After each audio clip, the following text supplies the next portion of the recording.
Marvel cinematic universe का infinity stone जिससे कि पूरी दुनिया को अपने दखल में किया जा सकता है, पर एमसीयू के द्वारा छुपाया गया इससे भी कुछ पावरफुल आर्टिफैक्ट्स है जो कि गॉड्स या फिर कॉस्मिक एंटिटीज के भी कब्जे के बाहर है, जिससे कि ना कि सिर्फ रियलिटी बल्कि मल्टीवर्स का ही जो एग्जिस्टेंस है उसे भी बदला जा सकता है। तो ये सभी फॉरगेटेड रिलीक्स एमसीयू के इतिहास में कैसे दबा हुआ है, फिर से स्पॉइलर अलर्ट का नाम लेके हमारा वीडियो स्टार्ट करते हैं। डार्कहोल्ड एक ऐसी किताब है जो किसी एक रियलिटी के रूल्स के अंदर बाउंड नहीं है। ये एक ऐसी मिस्टिकल एंटिटी है जो किसी भी जगह अपना इम्पैक्ट डाल सकता है। इस किताब में वो हर एक फॉरबिडन स्पेल लिखा है जो किसी भी यूनिवर्स के न्यूट्रल लॉस को तोड़ सकता है। इसका राइटर था चिथोन जो कि एक एल्डर गॉड है और उसने ये बुक बनाई थी ताकि एक दिन वो इसे वापस ला सके और मल्टीवर्स को अपनी इमेज में रीशेप कर सके। ये किताब जो भी पढ़ता है वो धीरे धीरे करप्ट होने लगता है। जब ये करप्शन एक हद तक पहुंच जाता है तब उस इंसान के अंदर का हर एक मोरल वैल्यू खत्म हो जाता है। और हमारी पसंदीदा औरत वांडा एके स्कारलेट विच ने जब इसे यूज किया और उसका कैरेक्टर पूरी तरह बदल गया। एंड डॉक्टर स्ट्रेंज ने भी जब इसे यूज किया तो उसका ऑल्टरनेट रियलिटी में एक वर्जन ज़ॉम्बी बन गया जो सिर्फ डार्कहोल्ड की स्पेल्स को यूज कर रहा था। डार्कहोल्ड की असली पावर इस चीज में है कि सिर्फ ये एक यूनिवर्स का ही कंट्रोल नहीं ले सकता बल्कि मल्टीवर्स लेवल पर भी काम कर सकता है। इन्फिनिटी स्टोन्स एक सिंगल यूनिवर्स तक रिस्ट्रिक्टेड है, लेकिन डार्कहोल्ड किसी भी रियलिटी में अपना असर डाल सकता है। वांडा ने जब इसे यूज किया तो उसने पूरी मल्टीवर्स में हर एक डार्कहोल्ड का एग्जिस्टेंस मिटा दिया। लेकिन सच ये है कि डार्कहोल्ड का हर एक वर्जन एक अलग यूनिवर्स में एग्जिस्ट करता है। ये किताब सिर्फ मैजिक और स्पेल्स का सोर्स नहीं है, ये एक कॉस्मिक लेवल का एंटिटी है जो रियलिटी को चेंज कर सकता है। और अगर कभी भी इसका ट्रू पोटेंशियल अनलॉक हो गया तो ये मल्टीवर्स को भी मिटाने की क्षमता रखता है।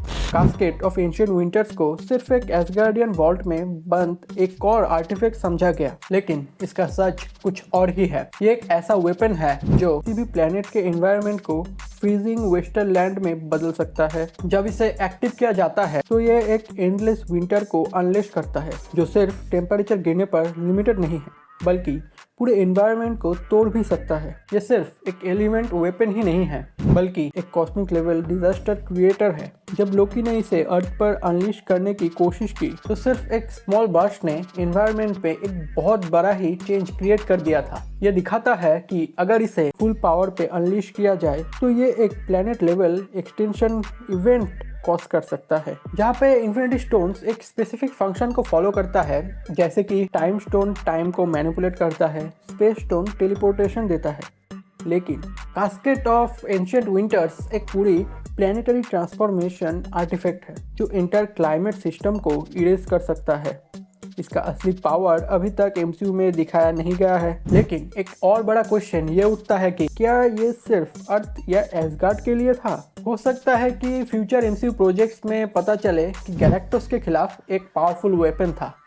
शांग-ची में टेन रिंग्स को सिर्फ एक मार्टियल आर्ट्स बेस्ड आर्टिफैक्ट के रूप में दिखाया गया, लेकिन इसका सच कुछ और ही है। ये सिर्फ एक फाइटिंग टूल नहीं बल्कि एक डायमेंशनल सिग्नल भेज रहा है जो किसी और टाइमलाइन या ऑल्टरनेट यूनिवर्स में एग्जिस्ट कर रहा है। टेन रिंग्स का ओरिजिन अभी तक एमसीयू में क्लियर नहीं है, लेकिन जो हिंट्स अभी तक दिए गए हैं वो ये बताता है कि किसी हायर सिविलाइजेशन या फ्यूचरिस्टिक स्पीशीज का इन्वेंशन है।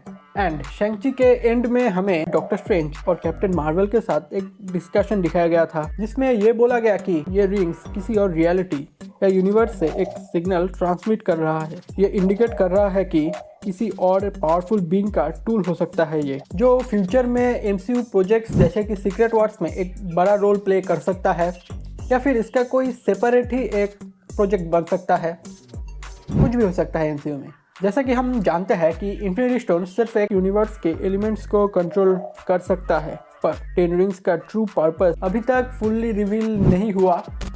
तो इबोनी ब्लेड एक ऐसी तलवार है जो म्योल्नर से भी ज्यादा पावरफुल हो सकता है, लेकिन इसका एक डार्क हिस्ट्री भी है। ये एक कर्स्ड स्वॉर्ड है जो अपने विल्डर को धीरे धीरे ब्लड लास्ट और रेस से भर देता है। ये सिर्फ एक नॉर्मल स्वॉर्ड नहीं बल्कि इसमें एक एंशिएंट डार्क मैजिक भर दिया गया है जो इसे डिवाइन और गॉड लाइक एंटिटीज को मारने की कैपेसिटी देता है। इबोनी ब्लेड का रियल डेंजर इस बात में है कि ये उस बंदे को करप्ट कर सकता है जो इसे यूज करेगा। डैनी व्हाइटमैन इसका नेक्स्ट विल्डर बनने वाला है और ब्लेड मूवी में इसका एक्चुअल यूज दिखाया जा सकता है। इन्फिनिटी स्टोन सिर्फ यूनिवर्स का न्यूट्रल लॉस को मैनिपुलेट कर सकता है जैसा कि हम जानते हैं, पर इबोनी ब्लेड एक डायरेक्ट गॉड किलिंग वेपन है जो कॉस्मिक बीइंग्स को भी खत्म करने की क्षमता रखता है। ट्वाइलाइट सॉर्ड एक ऐसा हथियार है जो सिर्फ एक तलवार नहीं बल्कि एक विनाशक शक्ति का स्रोत है। इसे सरतार ने बनाया था इटर्नल फ्लेम की शक्ति का इस्तेमाल करके और ये एसगार्ड के विनाश का असली कारण था। एमसीयू में हमें सरतार रैग्नारोक के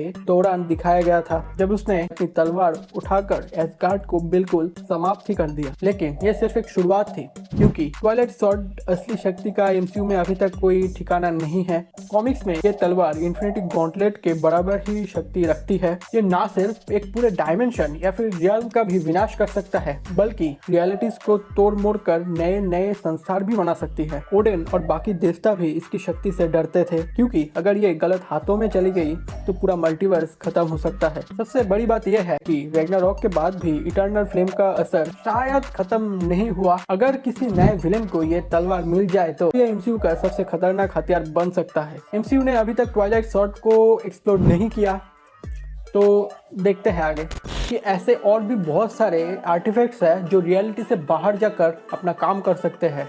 तो आज का वार्तालाप यही तक ही था। बाकी एमसीयू के बहुत सारे वीडियोस आ रहे हैं तो बाकी भी देख लो। बाकी बाय।